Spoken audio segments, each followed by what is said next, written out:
Hello students, आज हम पढ़ेंगे गॉस थ्योरम का एप्लीकेशन नंबर 4 जो कि है electric field intensity due to uniformly charge spherical shell. तो स्फेरिकल शेल जो है वो बेसिकली एक बॉल टाइप का होता है, एक स्फीयर होता है जिसके अंदर में खोखला होता है, उसके अंदर में कुछ भी नहीं होता है और बाहर के सरफेस पे चार्ज प्रेजेंट होता है। तो स्टार्ट करते हैं। हमारे पास ये एक स्फीयर दिया हुआ है जिसकी जो रेडियस है वो कैपिटल आर है और हमें जो इलेक्ट्रिक फील्ड इंटेंसिटी फाइंड करनी है वो हम इस स्फीयर में 3 जगह पे फाइंड करेंगे। एक होगा उस स्फीयर के बाहर, एक होगा एक उस स्फीयर के सरफेस पे और एक होगा उस स्फीयर के अंदर।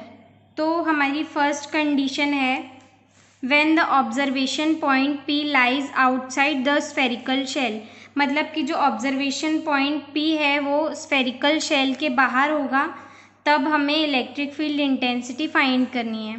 तो इस फिगर में आप देख पा रहे हैं कि ये जो पॉइंट O है उससे इस जो स्फीयर है उसका डिस्टेंस कैपिटल R है और ये जो हमने एक इमेजिनरी सरफेस है जिसको गाउसियन सरफेस बोला जाता है।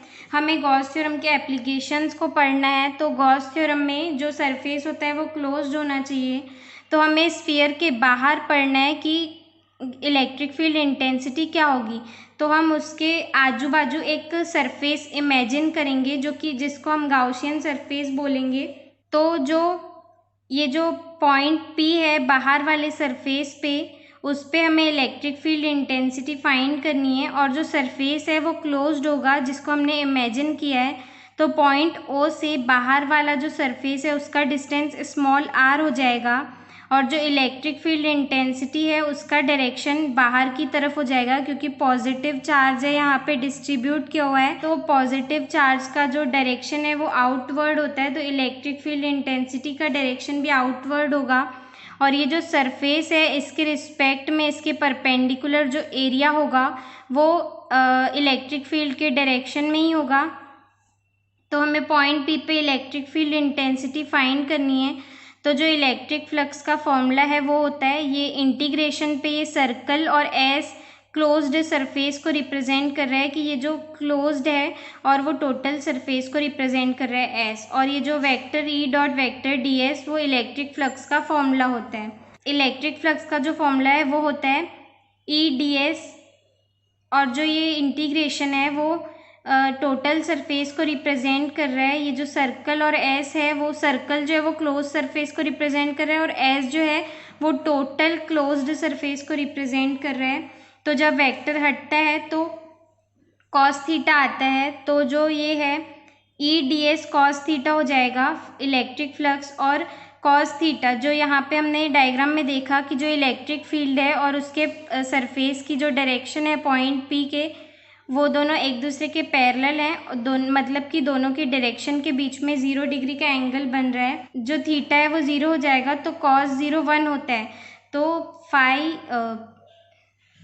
तो इंटीग्रेशन ई डी एस हो जाएगा, ये जो E है वो कांस्टेंट हो जाएगा और हम डी एस को इंटीग्रेट करेंगे तो ds जो है वो ये स्फेरिकल सरफेस को रिप्रेजेंट कर रहा है और जो सरफेस एरिया होता है स्फीयर का वो 4 पाई r स्क्वायर होता है। यहाँ लिखा भी हुआ है कि जो सरफेस एरिया होता है स्फीयर का वो 4 पाई r स्क्वायर होता है। तो हम इंटीग्रल ds की जगह पे 4 पाई r स्क्वायर पुट कर देंगे तो इलेक्ट्रिक फ्लक्स हो जाएगा phi E is equals to E into 4 pi r square.